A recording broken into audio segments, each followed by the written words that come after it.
Привет! Я Оля, свекла арт, и сегодня я предлагаю вам порисовать не акварелью, а масляной пастелью. Очень приятный, такой уютный материал.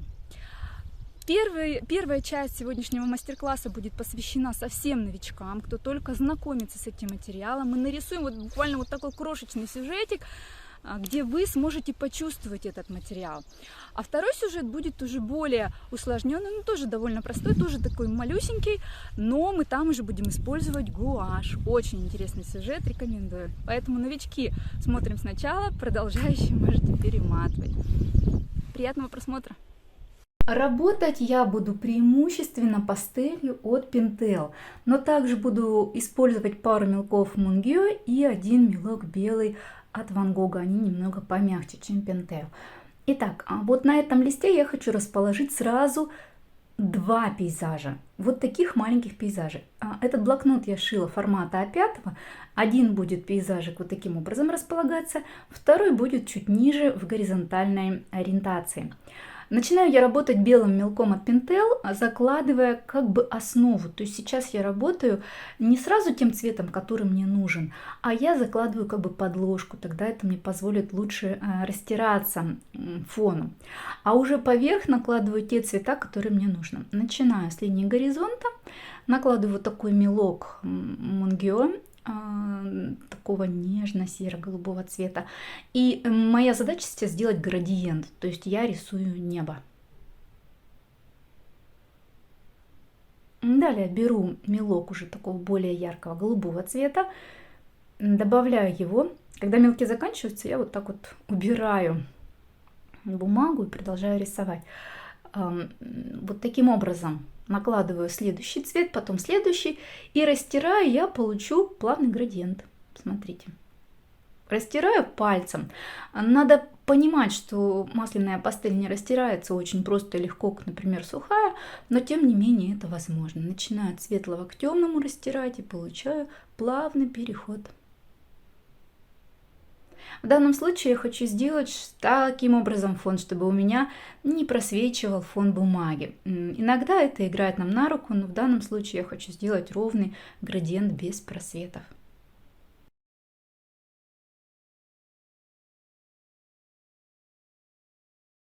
И, наконец, беру третий синий оттенок, он более темный по отношению к предыдущим, и прокладываю его поверх, то есть перекрывая нижние оттенки. Можно работать послойно. Нужно приловчиться к пастели масляной, и у вас все получится. В данном случае, вот посмотрите, я на один слой накладываю второй и растираю.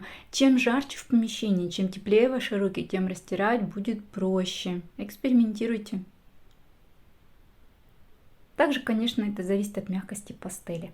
Pentel в данном случае самая твердая из моих трех имеющихся. Ну, как видите, прекрасно растирается и она. Готов мой градиент, могу переходить к следующему этапу и нарисовать нижнюю часть моей работы. Это поле. Для этого я буду использовать уже зелененькие мелки, тоже пару-тройку оттенков. В данном случае вообще фирма не имеет значения, вот у меня такие цвета есть, ими я и буду работать. В данном материале не обязательно, как в акварели, работать от светлого к темному, можно работать наоборот, но учтите тот факт, что мелки, если вы работаете послойно, могут испачкаться. Поэтому я вот сейчас этот момент продемонстрирую. Если мелки пачкаются, может тогда этот цвет, который лишний на мелке, как вот видите на зелененьком, попасть нам на нашу работу, поэтому обычной бумажной салфеткой или тканью можно, я делаю это бумажной салфеткой, мы вытираем мелок, чтобы он стал чистеньким. И можно продолжать работать.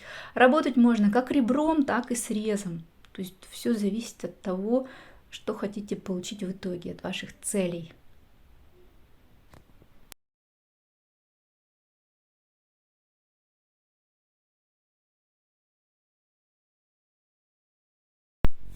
Беру еще третий зеленый цвет, самый темный, и немного уточняю им внизу работы.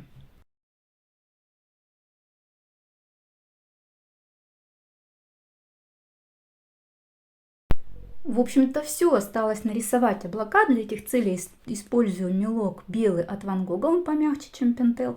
И поверху так указываю облака. Не забываю, смотрю, где ближе к нам они поменьше, где подальше они покрупнее.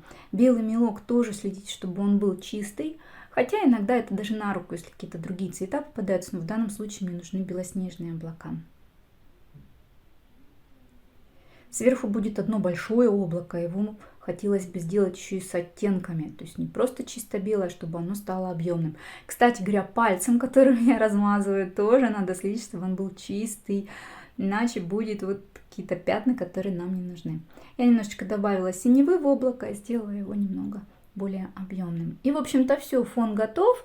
Если хочется его разнообразить, можно добавить каких-то объектов, птиц, людей и так далее. Но это была наша тренировочная работа, а теперь я перехожу к немного более усложненному сюжету, в котором будет присутствовать еще один объект, причем не масляно-пастельный.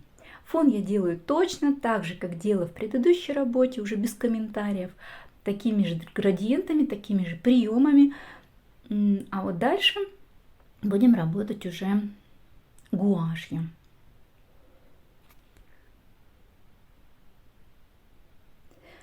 Посмотрите, я здесь добавила немного такого желтовато-охристого цвета в поле. Сделала уже другой его характер и также его немножечко растерла, причем горизонтальными движениями. Получилась вот такая подложка.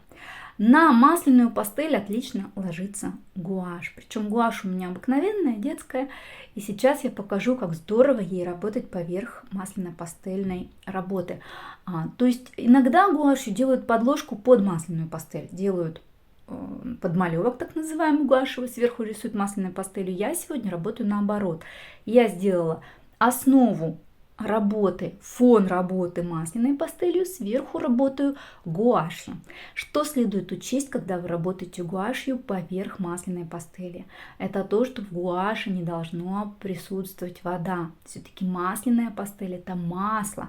Поверх масла вода не ляжет, поэтому я беру густую гуашь, насколько это возможно, и работаю спокойненько, приспокойненько на масляной пастели. Посмотрите, она прекрасно ложится, потом замечательно высыхает, никуда не отваливается, ничего никуда не происходит. Такой прием мне очень нравится, потому что мелками не всегда можно сделать какие-то тонкие элементы, а гуашь в этом деле нам очень помогает. Посмотрите, какая получилась небольшая, но очень симпатичная работа. Примерно 15 на 10 сантиметров, да, ну, может чуть побольше, за вот такой короткий промежуток времени. Решила я еще дорисовать облака. В общем, тут простор для вашей фантазии, можно и птичек сюда же поселить, но я считаю, что достаточно. Можно, кстати, и цветы посадить. В общем, надеюсь, сегодняшний урок оказался вам полезным. Вдохновения вам и успешного творчества!